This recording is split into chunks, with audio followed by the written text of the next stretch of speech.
আসসালামু আলাইকুম দর্শক। মঙ্গলবার গভীর রাতে আমাদের প্রধান উপদেষ্টা ডক্টর মোহাম্মদ ইউনূসের প্রেস উইং থেকে একটি বিবৃতি দেওয়া হয়েছে। যুক্তরাষ্ট্রের গোয়েন্দা সংস্থা ডিরেক্টর অব ন্যাশনাল ইন্টেলিজেন্সের প্রধান তুলসী গ্যাবার্ডের বক্তব্যের বিরোধিতা করে।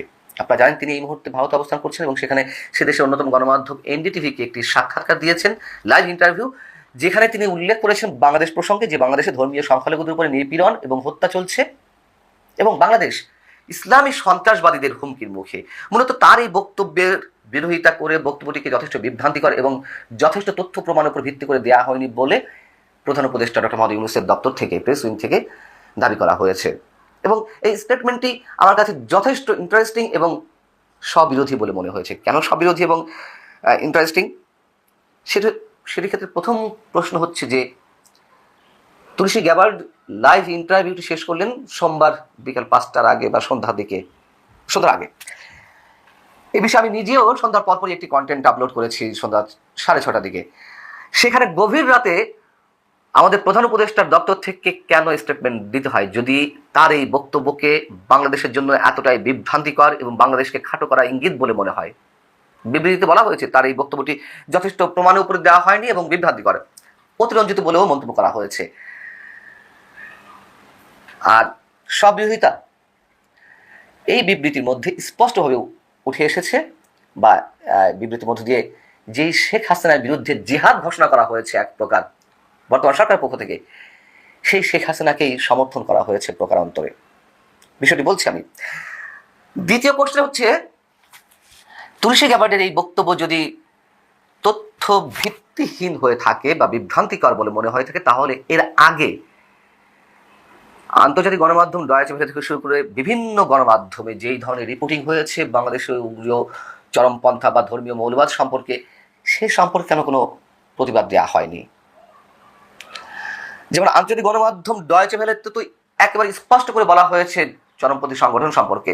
এখানে বলা হচ্ছে নিষিদ্ধ সংগঠন ঘোষণা দিয়ে হিজবুত তাহরির রাজধানীর বুকে মিছিল করে, তারপরে সক্রিয় হয় পুলিশ, নারীদের উপর হামলা চালিয়ে দিব্যে ঘুরে বেড়ায় হামলাকারীদের হোতা, এবং পুলিশ সক্রিয় হয় সমালোচনার ঝড়ের পরে। এসব কিসে ইঙ্গিত? ডয়েচে ভেলে এও বলছে, শুধু ডয়েচে ভেলে কেন, আরো বিভিন্ন গণমাধ্যম, বিবিসি থেকে শুরু করে বিভিন্ন আন্তর্জাতিক গণমাধ্যমে এই রিপোর্টিংগুলো তো উঠে এসেছে। সেখানে সেই রিপোর্টিংগুলোতে বলা হচ্ছে যে নারীদের ঘরে বন্দি রাখার চেষ্টা, মাজার ভাঙা সহ অভ্যুত্থানের পরপরই বিভিন্ন কলেজে জঙ্গি সংগঠনের পতাকার মতন দেখতে পতাকা নিয়ে মিছিল করার ঘটনা বাংলাদেশে ঘটে চলেছে।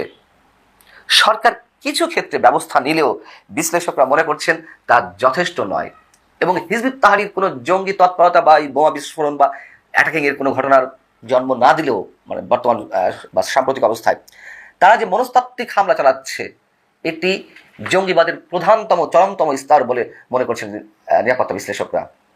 তাহলে সেইগুলোর বিরোধিতা না করে কেন তুলসী গ্যাবার্ডের বিরোধিতা করতে হলো? এবং একসঙ্গে প্রশ্ন ওঠে, এটি করে কি সরকার খুব ভালো জায়গায় অবস্থান করলো বা অবস্থান নিল?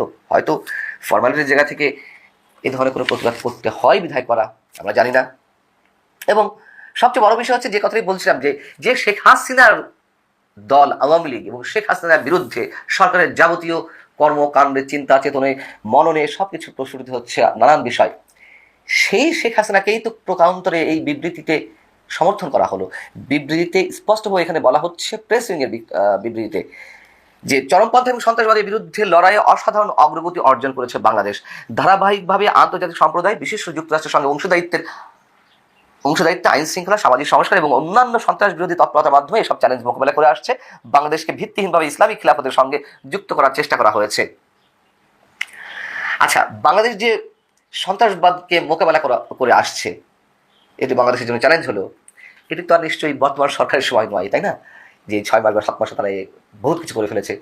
এটা আওয়ামী লীগের 2009 থেকে 2024-এর অগস্ট পর্যন্ত, 5 আগস্ট পর্যন্ত তারা যতই বিতর্কিত কর্মকাণ্ড ঘটাক না কেন, এর বিরুদ্ধে তো সোচ্চার ছিল, অবস্থান নিয়েছে, এবং সেটার পরিপ্রেক্ষিতেই তো অন্তর্বর্তীকালীন সরকারের প্রধান উপদেষ্টার প্রেস উইং থেকে এই বক্তব্যটি দেওয়া হচ্ছে। 2009-এর আগে তো 2 বছর 1-11 সরকার ছিল, তার আগে বিএনপি জামাত সরকার ক্ষমতা ছিল।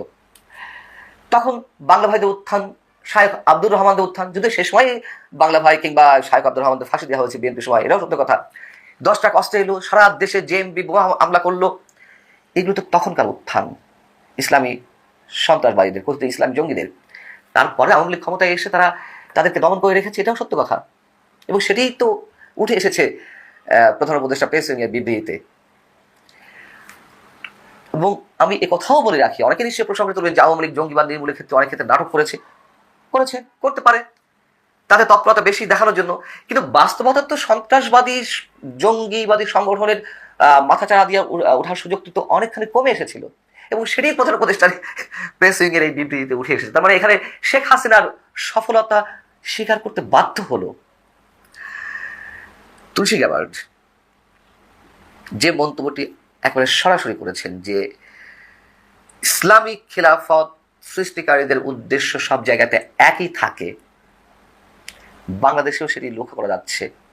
হিজবুত তাহরির নিষিদ্ধ সংগঠন ছিল, হিজবুত তাহরির সারা বিশ্বে ইসলামিক খিলাফতের চেষ্টা চালিয়ে যাচ্ছে, সারা বিশ্বে তাদের 32টি দেশের সংগঠন রয়েছে, এবং এই ইসলামিক খিলাফতকে তো হিজবুত তাহরিরকে তো আওয়ামী লীগ নিষিদ্ধ করেছিল।